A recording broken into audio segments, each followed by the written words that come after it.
Well, this year has been the year of metal music for me. Like every time I turn around, a new metal act is sweeping me off my feet. So let's dive into this one.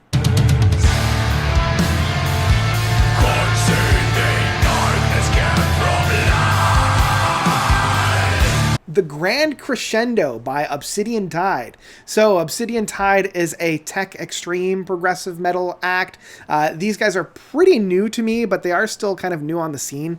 Their debut album of Pillars of Creation came out in 2019, which you still need to go back and listen to. But yeah, this one follows it up with the Grand Crescendo being released this year.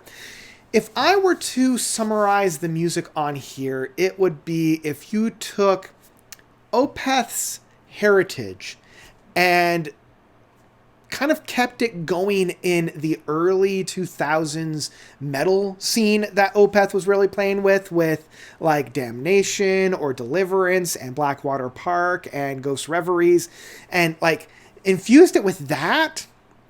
That's kind of what you're getting on this record.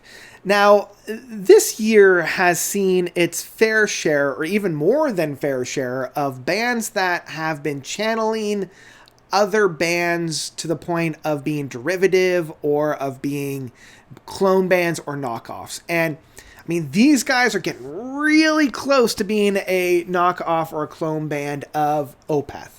Like, the comparisons can definitely be drawn. There's a lot of moments on this album that I'm like, yeah, I heard that off of Deliverance, or yeah, I heard that off of Damnation, or yeah, I heard that off of Heritage, right? Like, there's so many moments on here that feels like they're in the same sandbox as Opeth, and they're playing with the same tools and the same toys that Opeth was playing with, but they're doing something a little bit different. You know, like they're playing so well that I can almost give these guys a pass on. You know, it's still enough that I have to call them out right at the very beginning to kind of get that out of the way. The other thing about this band that I have to applaud them for is that there's just three guys. There's just three guys, you know? We've got Oz Avenya, I believe is how you pronounce his last name, on guitars, vocals, and additional programming on the fifth track.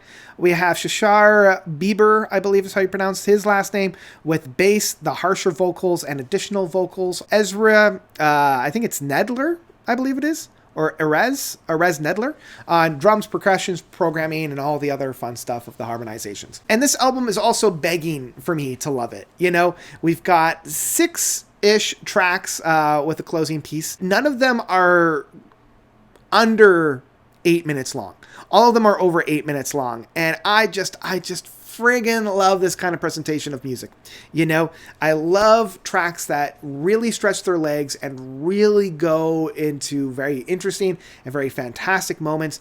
Their ability to construct and orchestrate and compose some very complex, very twisty and turny music without it ever feeling derivative of themselves, without it ever feeling bland or boring, is an amazing feat, you know, across these 6, 7-ish tracks. And part of the reason why I keep saying 6, 7-ish tracks is that the final 2 tracks, The Field of Reeds, the 6th track goes for about 13 and a half minutes with parts 1 through 3.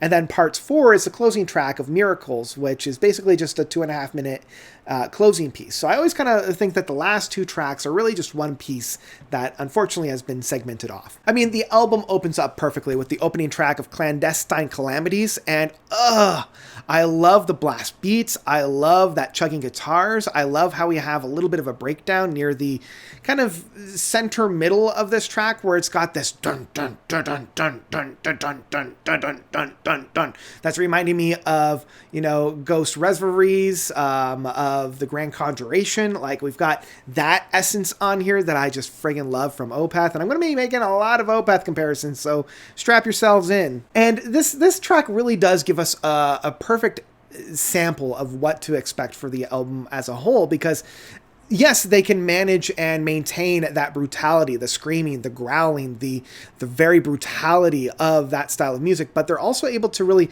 come down and provide brilliant and beautiful segments of music. Like there's a moment within that first track that has this really beautiful picking styles that's reminding me of some of the darker moments from Damnation that I can't help but just love and gush over. The second track of Beyond is a perfect blending of Damnation and Deliverance. I love how it starts off in that very dark and haunting, more acoustic set, but then slowly builds up into that big brutality.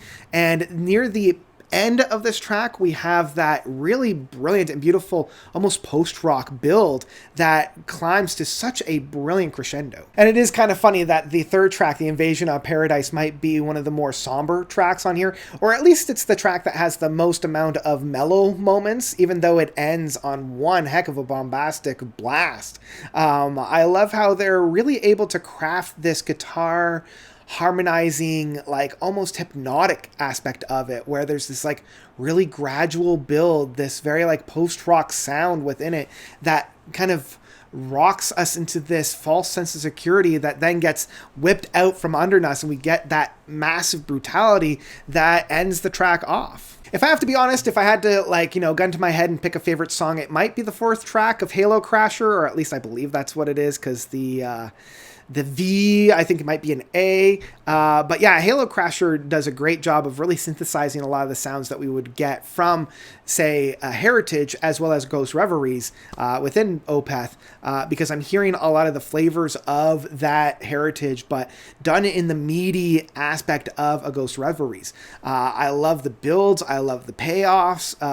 I love how, we have those smaller, quieter moments that then get blown apart by this like hit with sound. But as with most of these artists that really wear their influences on their sleeves, the moments that I love the most are the ones where they kind of shrug off their influences and come into their own. And that can really be said about the Undying Flames. This one starts to feel more like their own signature. It's kind of leaning off the Opeth for quite a bit and doing something very interesting. I love their presentation. It's got this really interesting, quick, clean guitar work that gets bombasted by this very distorted sound, and I love that kind of ebb and flow within it.